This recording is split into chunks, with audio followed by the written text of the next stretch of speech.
अरे बाबा, कार्यकर्त्याची मीटिंग होती. सगळ्या 5 जिल्ह्यातले जिल्हाप्रमुख तिथं बोलावले होते.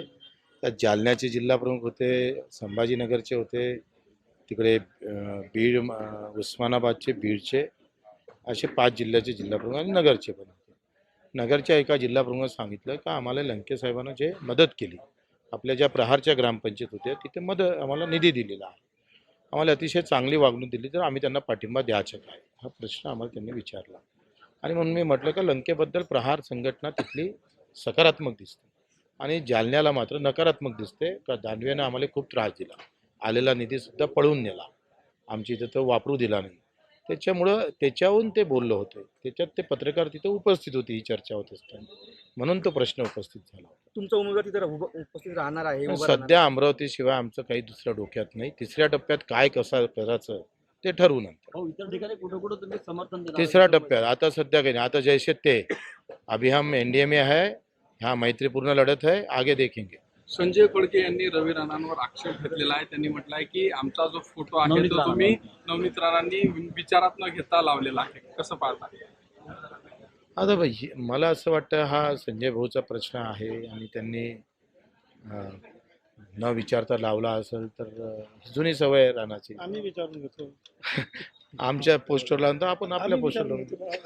त्यांनी यांच्यावर जो आहे तो आचारसंहिता भंग करण्याचा गुन्हा सुद्धा दाखल करणार असल्याचं बोलला आहे. मला असं वाटतं का ही स्वाभिमानाची लढाई आहे आणि संजय भाऊ ती लढाई लढेन असं मला वाटतं. ते लढल्याशिवाय राहणार नाही. शिवतारेंचा जसा रोष शांत केला तसा फडकेंचाही होईल ते मला सांगता येत नाही. संजय भाऊ आहे आणि ते अमरावतीचे मान सन्मान अभिमान आहे, त्याच्यानं शिवतारे आणि संजय भाऊमध्ये जमीन आसमानचा का. सगळे पक्ष आमच्याजवळ आहे, सगळे पक्ष. या देशामध्ये जेवढे पक्ष असेल ते सगळे कार्यकर्ते आम्हाला मतं मारणार आहे.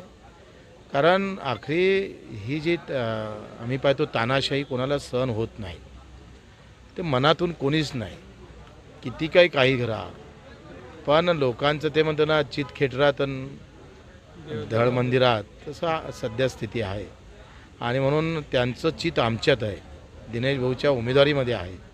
त्याच्यानंतर कुठं काही जरी दिसलं आहे, प्रत्येक BJPचा कार्यकर्ता सामान्य कार्यकर्ता बोलतो बरं मी, काँग्रेसचा सामान्य कार्यकर्ता असेल, बाकी पक्षाचा कार्यकर्ता असेल, यांचं सगळ्यांच्या मनातला आवाज दिनेश बाबू खासदार झाले पाहिजे.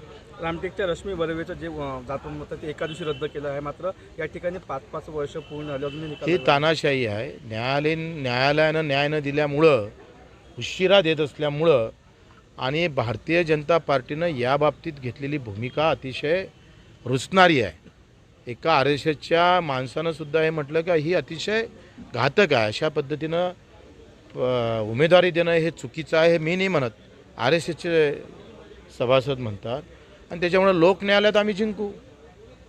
पक्षाच्या न्यायालयात त्या जिंकल्या, न्यायालयात त्या जिंकल्या आणि आता जनतेच्या न्यायालयात मात्र त्यांची हार झाल्याशिवाय राहणार नाही आणि आमची जीत होईल.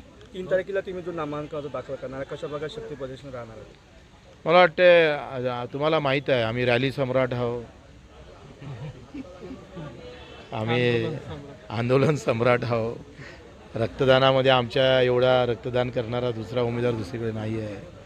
पण ह्या सगळ्या ह्याचाले रेकॉर्ड तोड असणारी रॅली असेल, सगळ्यांची मन जिंकणारी असेल, सगळ्यांचा आवाज असणारी रॅली असेल, सामान्यांचा आवाज त्या रॅलीमध्ये दिसेल आणि अशा पद्धतीनं या रॅलीतूनच आम्ही या मतदारसंघाचं अर्धचित्र बदललेलं असेल. ताज्या बातम्यांसाठी बेल आयकॉन दाबून चॅनलला सबस्क्राईब करा. धन्यवाद.